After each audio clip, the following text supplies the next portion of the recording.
first of all, I should start off by saying that Sam's been absolutely on point. I would have been taking notes of everything he's just said then, because it's exactly the same. Everything he's talking about is everything that I've certainly experienced, and certainly with our hiring processes as well. So hopefully I can build on that a little bit. So I work for, well, I set up my own company, Kainic. I'll get into a little bit about why I had to do that later on.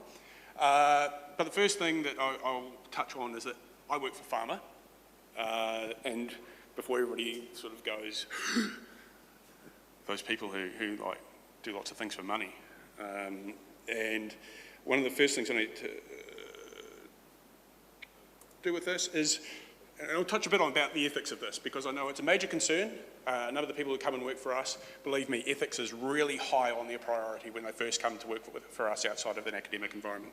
So first of all, I've got nothing to disclose apart from the fact that, unlike Sam, I do actually read papers every day. I read lots of papers every day because of the nature of what I do. And I'm still a science nerd 15 years after I left the lab.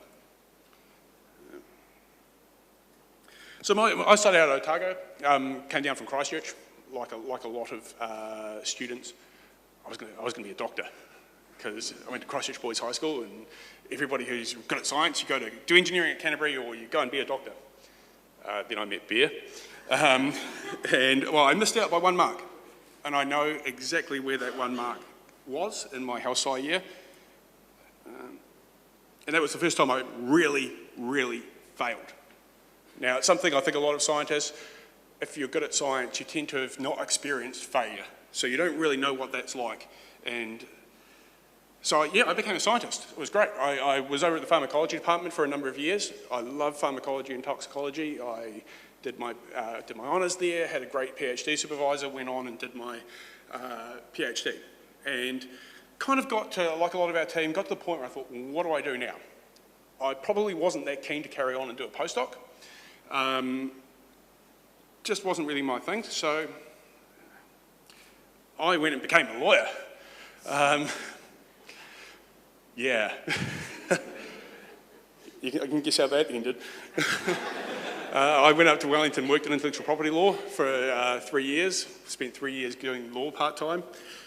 To be honest, all that stuff you heard in the news, the Me Too movement, things like that, absolutely was not my thing, and I saw a lot of that happening firsthand. So I got out.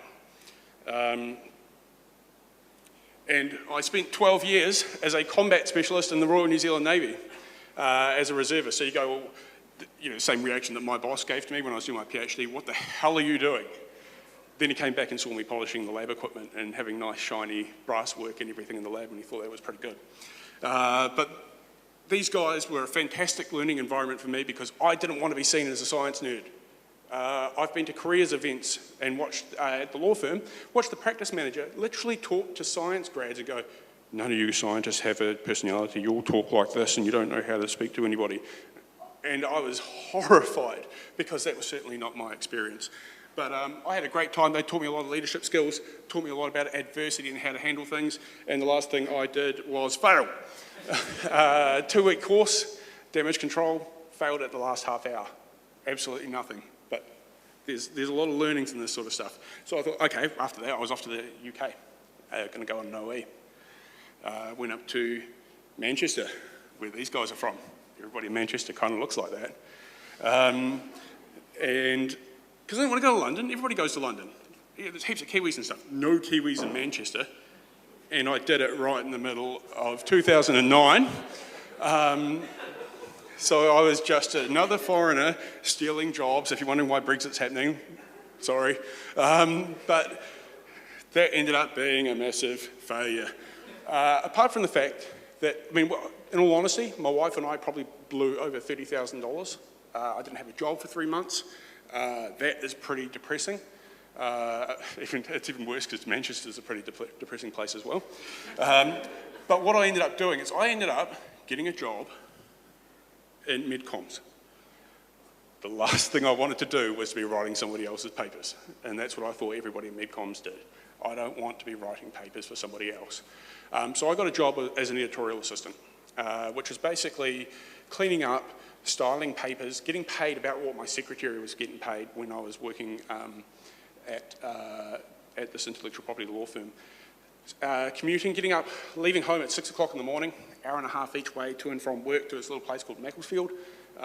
Not the most, it's even more depressing than Manchester actually. But what it exposed me to is the scale of things that are going out there in pharma in the UK. So what MedComms is it's basically, it's a gatekeeper role. And so I work largely with pharma companies or the agencies that work with them, and we sit in between them and healthcare professionals, payers, regulators, journals, publishers, conference organisers and all that. So we do everything from hardcore scientific publications, and this is where I'll touch on the ethics again, because you go, well, is it really cool for pharma to be paying people like me to be writing papers for doctors? And there are elements of this. First of all, patients. A lot of stuff that we might be working on, 20,000 patients might be involved. If that's a cancer drug, you can guarantee that probably 95% of those patients are no longer alive by the time we're trying to publish this data.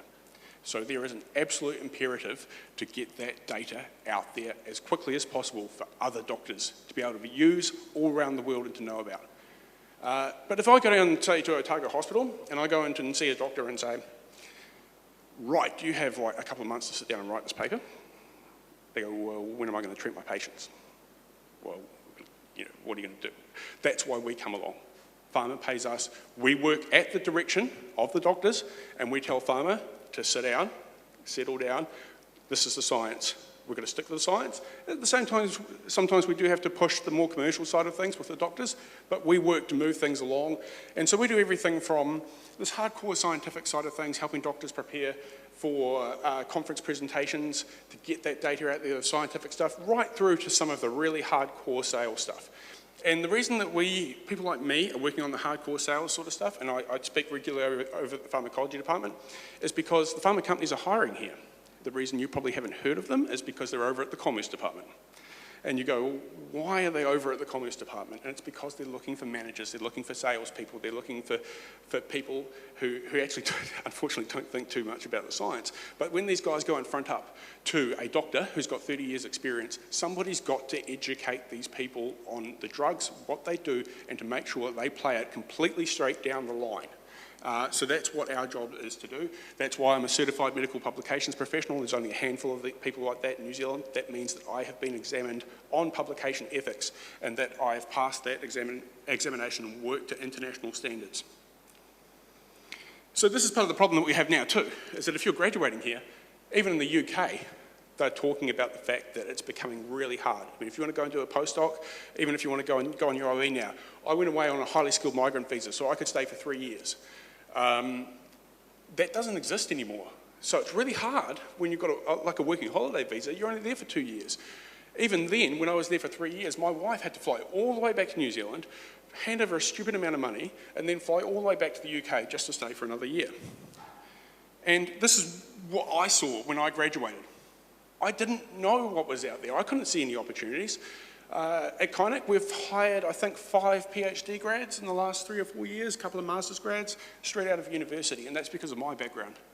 Because there is a global shortage of medical writers and people in medcoms, and they can't hire people fast enough, but nobody's willing to train people. So that's what we do. So I founded Kainic in 2012. We've currently got a team of 5. Some of the people who have come through have gone on to bigger and better things, which have been absolutely amazing, and we've been able to facilitate that to a certain extent.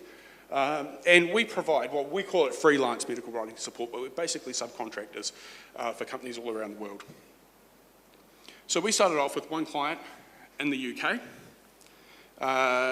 came home, set up, basically got booted out of the office when I said I'm going freelance, and the client said, well, good luck.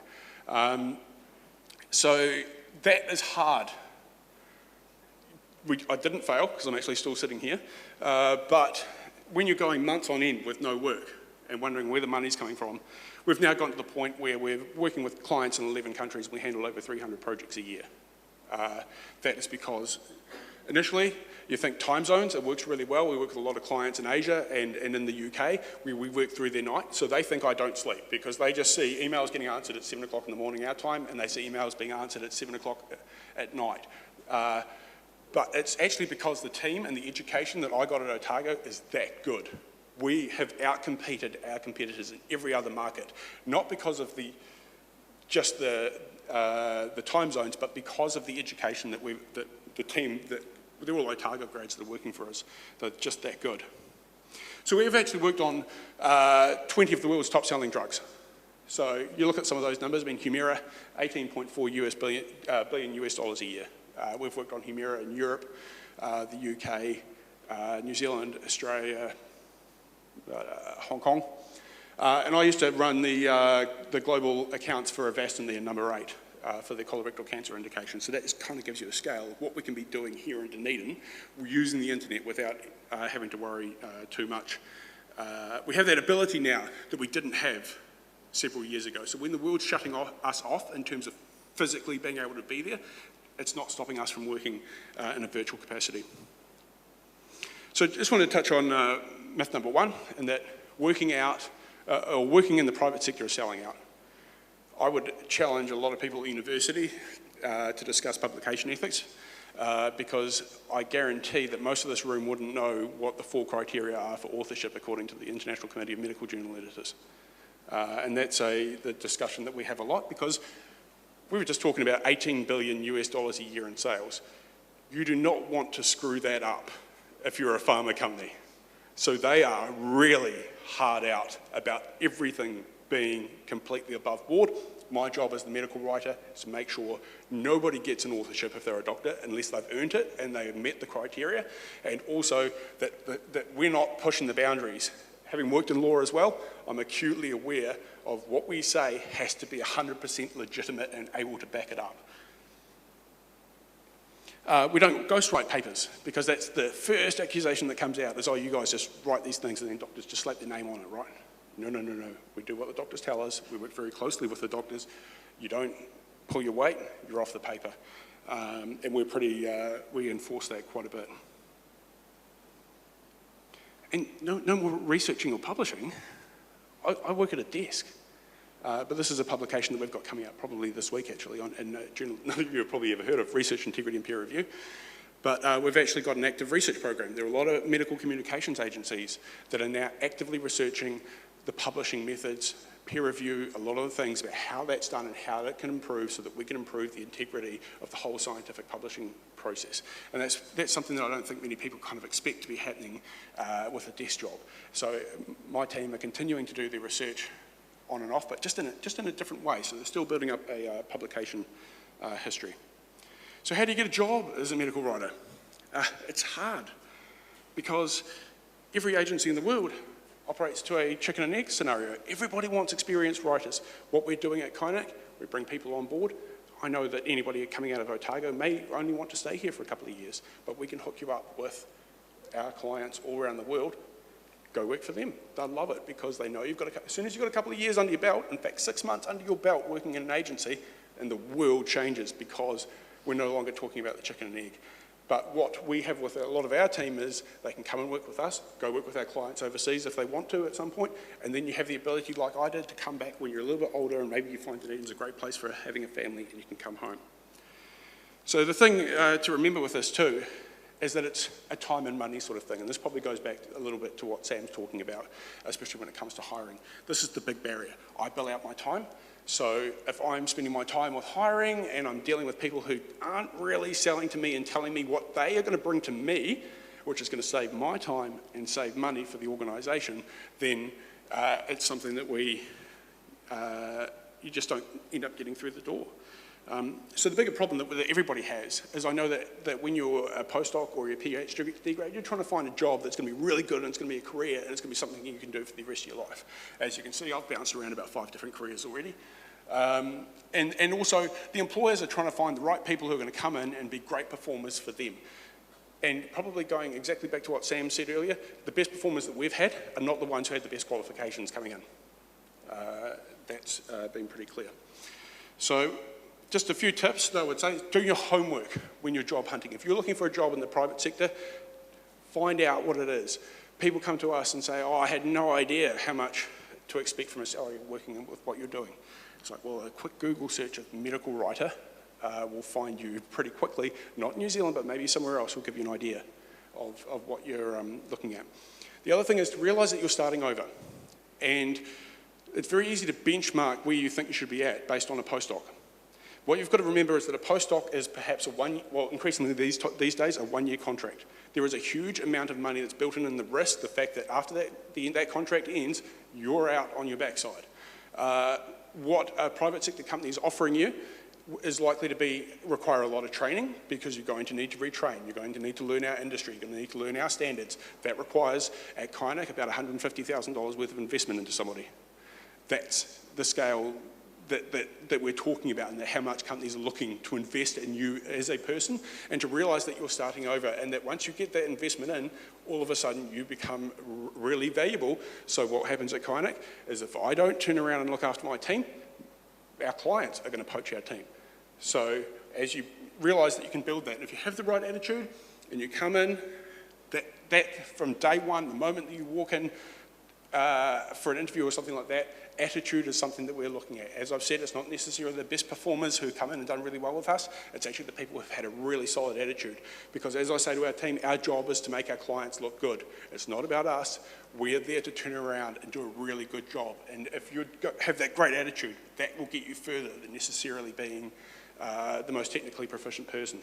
And the other thing is just to be prepared to be patient. There's likely to be a lot of work that needs to go in. There's likely to be a lot of job applications. It's hard work. I don't think I've ever seen it be easy. It's certainly never been easy for me to try and get any job. So it's just if you try for one job, don't get too disheartened. If you put that work in, you will get there. So I'll leave it at that.